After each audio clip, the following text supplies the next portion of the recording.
पहले भाग में आपने कहानी का सुना कि वो राजा वीर विक्रमादित्य को शनि महाराज ने भरे जंगलों में, पहाड़ों में उनको ऊपर से गिरा दिया।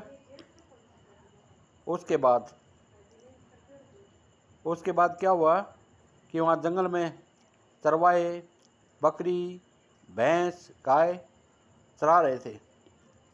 तो उनकी नज़र उनके ऊपर पड़ी कि भाई ये फटी हाल में ये आदमी यहाँ पे कौन पड़ा है, चलो जाके संभालते हैं। तो वो 5-7 लड़के औरतें जाके उनको देखा तो वो तो बहुत बुरी हालत में था, जगह जगह उसके फूट आई हुई थी। उसने पूछा, भाई तुम्हारा नाम क्या है? राजा ने देखा भाई इसको सही नाम बता देंगे तो ये विश्वास नहीं करेंगे। तो उन्होंने कहा, भाई मेरा नाम तो रामू है। भाई कहाँ से आया? भाई मेरे को तो पता ही नहीं मैं कहाँ से आया हूँ क्या नहीं हूँ। और ठीक है भाई, उनके पास किसी के पास पानी की बोतलें थी, किसी के पास रोटी सब्जी थी। उनको दो उसका उन्होंने पानी पिलाया, उसको रोटी खिलाई। शाम को उनका दाने का टाइम हुआ तो चरवाहों ने सोचा कि यदि इसको यहाँ पे छोड़ जाएंगे तो इनको शेर वगैरह चित्ते खा जाएंगे, चलो इसको शहर में ही ले चलते हैं। तो उसको शहर में घोड़े पे बिठा के और वो शहर में ले गए। बाजार के बीचों बीच एक दुकान थी, उसकी दुकान के पास उसको सुला दिया और वो अपने अपने घर को चले गए। अब होनी ऐसी हुई कि जिस दुकान के आगे था उस बनिए के सुबह से शाम तक 1 रुपये की भी बिक्री नहीं होती थी।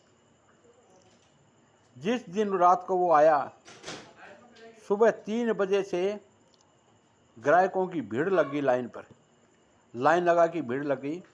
सुबह बढ़िया 6 बजे आए तो उन्हें दुकान का नज़ारा देखा कि इतनी लंबी चौड़ी भीड़ आज तक तो मैंने कभी देखी नहीं। कितने ग्राहक, मेरे तो 2 रुपये से कभी ज़्यादा बिक्री नहीं होती।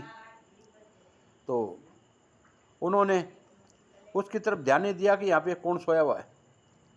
और उसका इतना ही सामान था, वो तो 1 घंटे में उसका शर्ट बिक गया। वो बाद की दूसरी दुकान पे, थोक की दुकान पे गया, वहाँ से सामान ले आया, फिर 1 घंटे में बिक गया। ऐसे करते करते और 1 बज गया। 1 बजने के बाद में उसकी नज़र उस पर पड़ी, उस आदमी पे, भाई ये कौन सोया हुआ है? हो ना हो, इसी की करामात है आज जो मेरी बिक्री हो रही है। उधर सेठानी ने सोचा कि 2 बजे का टाइम हो गया और सेठ जी आज खाना खाने को नहीं आए, तो चलो मैं लेके जाता हूँ खाना। वो खाना टिफिन में डाल के और दुकान पे पहुंच जाती है। तो दुकान पे देखती है तो वो तो बहुत लंबी भीड़ लगी हुई है। वो जाके सेठ जी के पास गई, सेठ जी ये क्या नज़ारा है, आज तक इतनी भीड़ नहीं हुई भाई, ये मेरा नज़ारा नहीं है, ये तो ये बाहर जो आदमी सोया हुआ है ये कौन है? पहले इसको खाना खिलाओ, इसका मुंह धुलाओ, ये इसी की है सारी, इसी किस्मत का खेल है।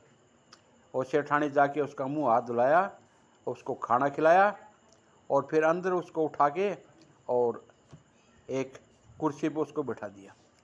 शाम तक 7 बजे तक ये सिलसिला चलता रहा।